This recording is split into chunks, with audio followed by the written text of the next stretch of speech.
Quand vous entrez pour attendre la perfection l'un de l'autre là, demandez à nos parents qui vont vous expliquer. Il n'y a pas de sans faute. Il y aura toujours des erreurs. Il y aura toujours des sauts d'humeur. Il y a un jour comme ça durant l'année, en 365 jours, où Satan vient habiter en toi, Sévérine. Ouais. Toi, tu te poses la question, c'est un démon que j'ai épousé ou c'est Satan lui-même? Des fois, tu te dis, mais c'est Centrafricain-là. Les esprits qu'on a connus de la guerre de la Centrafrique sont sortis des tombeaux, sont venus habiter en lui dans mon foyer. Mais c'est toujours ton mari, parce qu'il y a des jours comme ça. Il n'y a pas de sans faute, ça n'existe pas. La perfection, là, on la verra au ciel. Sur la terre, nous branchons tous. Nous grandissons tous les jours. Et par la grâce de Dieu, nous allons petit à petit vers la perfection. Nous luttons pour le plaire, pour le faire plaisir et pour ne pas le décevoir. Dis à tes voisins, il n'y a pas de sans faute. Le jour encore que tu feras... si tu vas dans ce sens-là, tu vas mourir pour rien. Allez-y, mollo, mollo. Comment tu peux prendre quelqu'un qui a 50 ans et quelqu'un qui a 32 ans, par exemple, vous mettez 40 et 32 dans la même maison et vous voulez que tout change sur l'autre le même jour?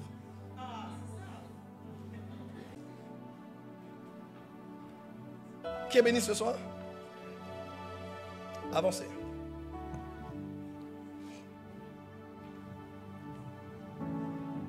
Oh, tu es merveilleux, Seigneur. Merci pour ton amour. Ton amour inconditionnel. On peut avancer? Hé, médias.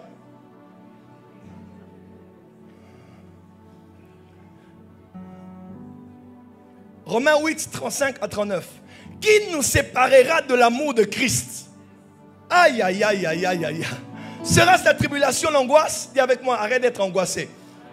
Ou la persécution, la faim, la nudité, ou le péril, ou l'épée?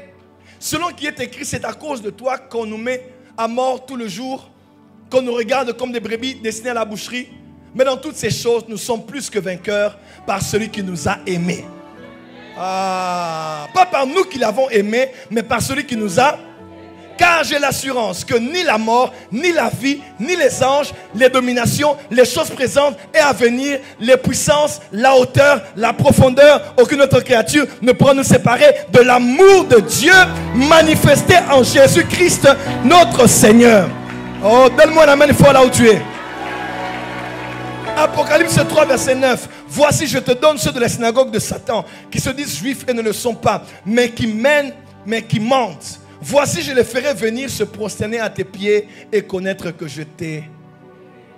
Lève les mains et dis, Seigneur, tu m'as aimé. Et j'en suis conscient. La Nouvelle Alliance, quand vous lisez bien, tous les épîtres de Jean ou de Paul parlent plus d'une connaissance, ginosko, même des fois de épignosis. J'en parlerai à un culte ici sur les 5 dimensions de connaissance, les 5 mots qui parlent de la connaissance. Il y a ginosko, il y a epignosis. Donc une connaissance précise, exacte et expérimentée de l'amour de Dieu. L'amour de Dieu.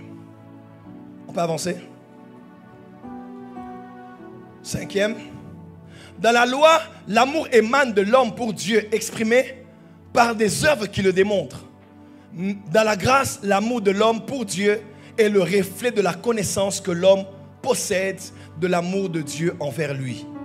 Pour nous, nous l'aimons parce qu'il nous a aimés le premier. Parce que, c'est parce qu'il nous a aimés le premier que nous l'aimons. Parce que notre amour ne vient pas de nous comme étant la source. La source de notre amour pour lui, c'est lui. C'est son amour diffusé en notre direction qui nous permet de refléter ce même amour envers lui. Nous l'aimons parce que lui, il nous a aimés le premier. 6e point. Je commence mon message de ce soir. Sous la loi, l'homme aime son prochain comme lui-même, selon les commandements de Dieu. Mais sous la grâce, l'homme reçoit un commandement nouveau de Jésus-Christ. Je vous donne un commandement nouveau. Aimez-vous les uns les autres comme je vous ai aimé. Vous aussi aimez-vous les uns les autres. À ceci, tous connaîtront que vous êtes mes disciples si vous avez de l'amour les uns pour les autres. Acclamez, je vais commencer mon message de ce soir et clôturer.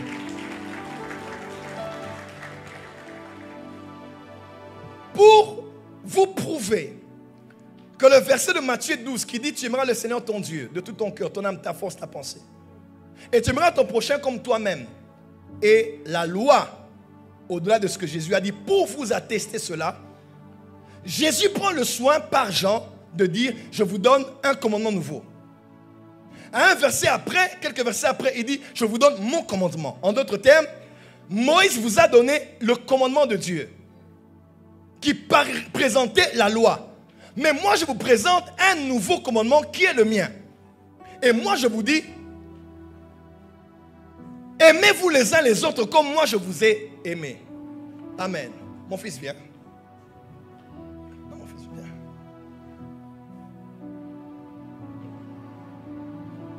Mets-toi ici.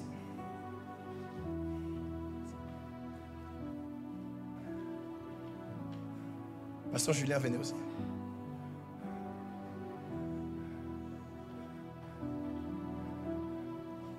Considérez la loi de Moïse.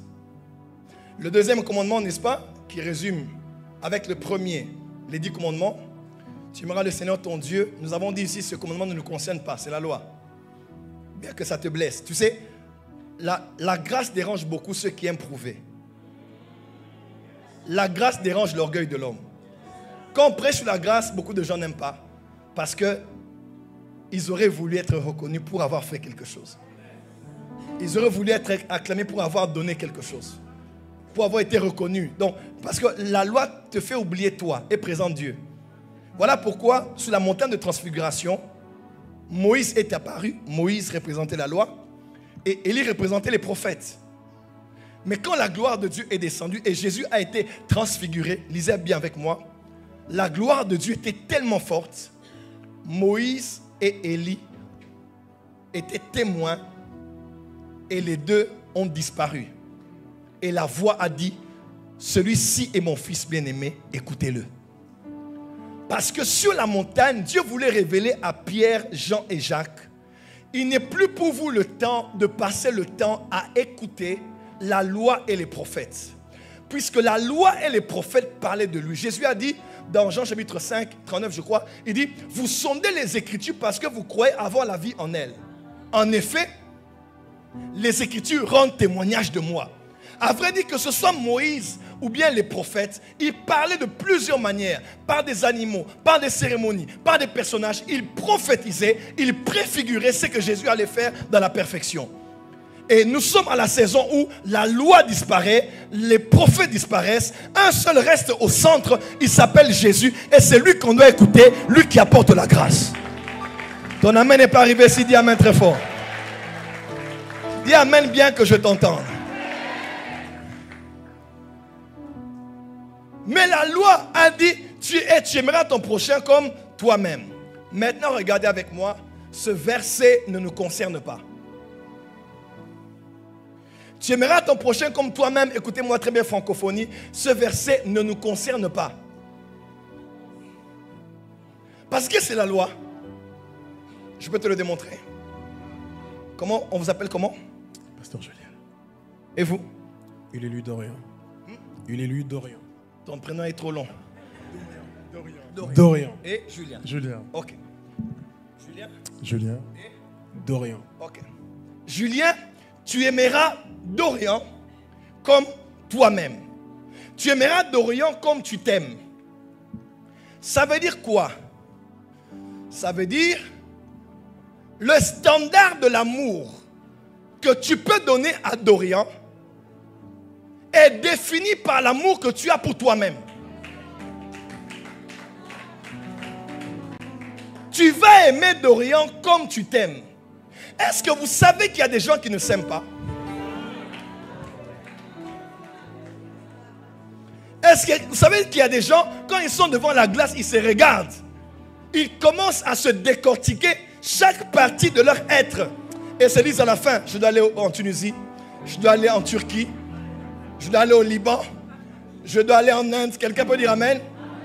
Parce que je n'aime pas mon apparence, je n'aime pas ceci, je n'aime pas cela. Est-ce que les femmes peuvent dire amen? Même les hommes peuvent dire: je n'aime pas ce gros ventre, je n'aime pas ceci, je n'aime pas cela. Mais papa, si je ne m'aime pas, comment je peux aimer mon prochain? Il y a des gens qui n'ont même pas l'amour de soi. Ils n'ont ni foi en eux, ni d'amour pour eux, ni de considération pour eux-mêmes. Alors comment je peux aimer mon prochain comme je m'aime moi-même? Si j'aime mon prochain comme moi-même, c'est moi qui suis le baromètre et le standard. Donc l'amour que je donne est en fonction de l'amour que j'ai. On ne donne que ce qu'on reçoit. Si je n'en ai pas, j'en donnerai comment?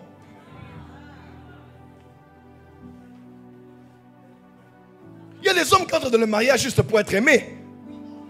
Il faut que tu m'aimes, les censurent. Aime-moi, aime-moi, aime-moi, aime-moi, aime-moi. Parce qu'ils sentent qu'ils n'ont rien à donner. Comment tu peux aimer ton prochain comme toi-même tu t'aimes? Impossible, parce que c'est la loi. La loi va t'amener à bloquer, à bugger, à caler et à savoir que tu ne peux pas aimer ton prochain comme tu t'aimes toi-même. C'était le commandement de Moïse. Mais Jésus vient, Jésus dit, laissez ce commandement. Je vous donne un commandement nouveau. Aimez-vous les uns les autres, pas comme tu aimes. Tu t'aimes toi-même, mais comme moi.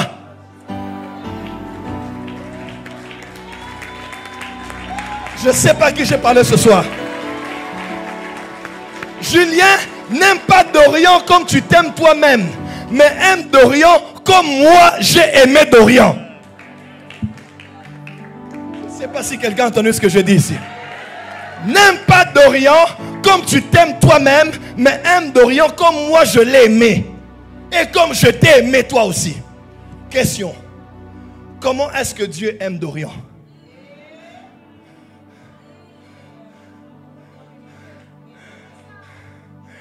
Comment est-ce que, Julien, Dorian, comment est-ce que Dieu t'aime? Jésus t'aime comment?